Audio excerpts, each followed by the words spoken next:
সকলকে আমার আনন্দিত জয়গুরু। পরম পূজ্যপাদ শ্রী শ্রী আচার্যদেবের সম্মুখে নিবেদন করা সত্যিকারের কিছু যাজন নিয়ে আসছি আজ। সৎসঙ্গী পরিবারের একটি মেয়ের বিয়ে ঠিক হয়েছে অদীক্ষিত পরিবারে। আচার্যদেব তাদের প্রতি বলছেন, পাত্রপক্ষকে সোজাসাপটা বলে দেবেন মেয়ের নিরামিষ খাওয়া, ইষ্টিবীতি, প্রার্থনা ইত্যাদি করার কথা। বলবেন মেয়ে এইভাবে চলে, আমরা এইভাবে চলি। এই হচ্ছে পরিবার। যদি পছন্দ হয় তাহলে এগুনো যেতে পারে, কিন্তু এই পয়েন্টগুলোকে ব্রেক করা, ডিস্টার্ব করা যাবে না। সব কথা নিজে বলে নেবেন, কারোর মাধ্যমে নয়। ওদের আত্মীয়র সামনেই ওনাদের জানিয়ে দেবেন। এ কথাও বলবেন গুরুগৃহে গেছিলাম, এ কথা বলেছেন, আপনাদের সরাসরি জানিয়ে দিতে। পরম পূজ্যপাদ শ্রী শ্রী আচার্যদেব। আরেকটি যুবক ছেলে ১৯ থেকে ২০ বছর বয়সে, কোনো কাজ করে না। মা বাবা উভয় ছেলে সম্বন্ধে অভিযোগ জানালো। ছেলেটি লেখাপড়া বা কোনো কাজের সঙ্গে যুক্ত নয়, কোনো কাজই জানে না। ছেলেটির দিকে তাকিয়ে আচার্যদেব বললেন, আমার মনে হয় মা বাবার দোষ। মা তার ছোট বয়সে তাকে কাজে লাগায়নি। মা হয়তো রান্না করতে করতেই বলল, যা সামনের দোকান থেকে ৫০০ গ্রাম আলু নিয়ে আয়, কিংবা সবজিটা ধুয়ে নিয়ে আয় তো, রান্না হবে। কিংবা তোর বাবা এত দূর থেকে এলো, পা ধোবার জল এক ঘটি এগিয়ে দে। ঠাকুর প্রণাম করার পর মা বলবে, যাও তোমার বাবাকে প্রণাম করে এসো। বাবাকে প্রণাম করার পর বাবা বলবে, মাকেও প্রণাম করতে হয়। এভাবে ছোট বয়সে তাদের লেখাপড়া, শ্রদ্ধা ভক্তি শিক্ষা দিতে হয়। যে ছেলে মেয়ে বাবা মায়ের প্রতি শ্রদ্ধা ভক্তি পরায়ণ, তারাই ইষ্টপ্রাণ হয়ে ওঠে। তাদের দিয়ে অনেক বড় বড় কাজ হতে পারে।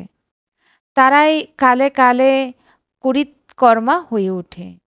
লেখাপড়াতেও যোগ্যতা অর্জন করে, কাজও খুঁজে পায়। পরম পূজ্যপাদ শ্রী শ্রী আচার্যদেব।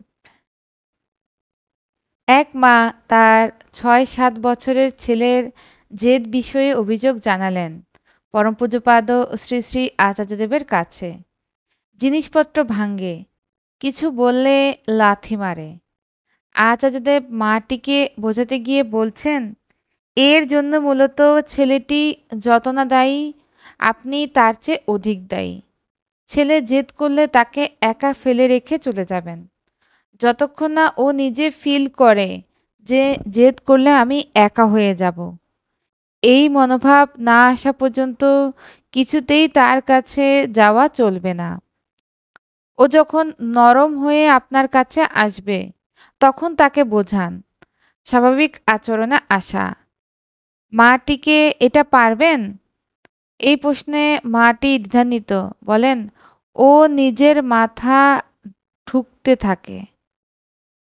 তাতে বলছেন, মাথা ঠুকুক, যাই করুক, ওর ব্যথা লাগবে, ও কাঁদবে, কিন্তু কিছুতেই নরম হওয়া চলবে না। এটা ওর রিমেডি, আর অন্য কোনো পন্থা নাই। এ না করলে ওর যখন বয়স হবে ১৫-১৬, আপনাকেই লাথি মারবে। বিয়ে করলে বউয়ের সাথে থাকতে পারবে না। এ সবের জন্য দায়ী হবেন আপনি। তাই আমি যা বললাম তা করতে পারবেন। মাটি বলেন, অতটা করতে পারবো না, আপনি আশীর্বাদ করবেন, আপনার কাছে এজন্য এসেছি। তা শুনে আচার্যদেব খানিকটা উমার স্বরে বললেন, আপনি আমার কাছে আসেননি, আপনি এসেছেন কোনো একটা জাদু দেখতে, কিছু না করে পেতে। উনুন, রুটি তৈরির যাবতীয় সরঞ্জাম মজুদ, আপনা আপনি রুটি হয়ে যাবে। আপনি ভাবছেন আপনা আপনি রুটি হোক, তা কখনোই হয় না। তা যা বললাম এগুলো করতে হবে। হয় যা বললাম এগুলো করেন, নতুবা একজন চাইল্ড সাইকোলজি এর পরামর্শ নেবেন। সে যা বলবে করবেন। এখনো মাটি গো ধরে একই কথা বলতে থাকেন, আশীর্বাদ করবেন। তাতে তিনি আরও ক্ষুব্ধতার সাথে বলছেন, আপনাদের মতো মায়েদের জন্যই আমার মতো মূর্খের জন্ম হয়েছে। আপনি এক মূর্খ আমাকে বলতে এসেছেন, আর আমি এক মূর্খ আপনার সাথে কথা বলছি। সমাজে কিছু মূর্খের আমদানি করছি। পাশে বসে সুমন্ত বৈদ্য শুনছিল এ কথোপকথন। এবার আচার্যদেব তাকে পাঠালেন মাটির সাথে কথা বলে তাকে বোধে উন্নীত করার প্রয়াসে। সন্ধ্যায় আচার্যদেব ফিলান্থ্রপির সম্মুখে উপবিষ্ট। নিবেদনকারীদের দীর্ঘ সারি, প্রত্যেকের জীবনের জটিল গাঁটি খুলে দিচ্ছেন অপূর্ব ধৈর্য ও সহানুভূতিতে।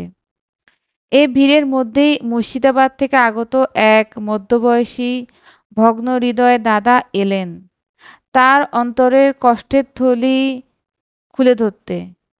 বলতে বলতেই হাউ হাউ করে কান্না। কথার ফাঁকে জানা গেল ঘরে অসুস্থ অবস্থায় রয়েছেন তিনি।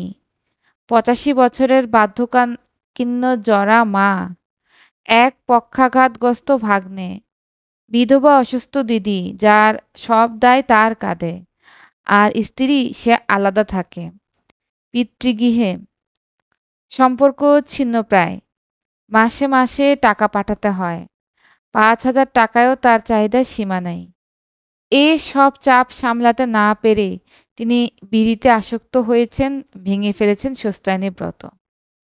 আচার্যদেব শান্ত অথচ তীক্ষ্ণ দৃষ্টিতে তাকিয়ে প্রথমেই জানতে চাইলেন প্রতিদিন কয়টা বিড়ি খান।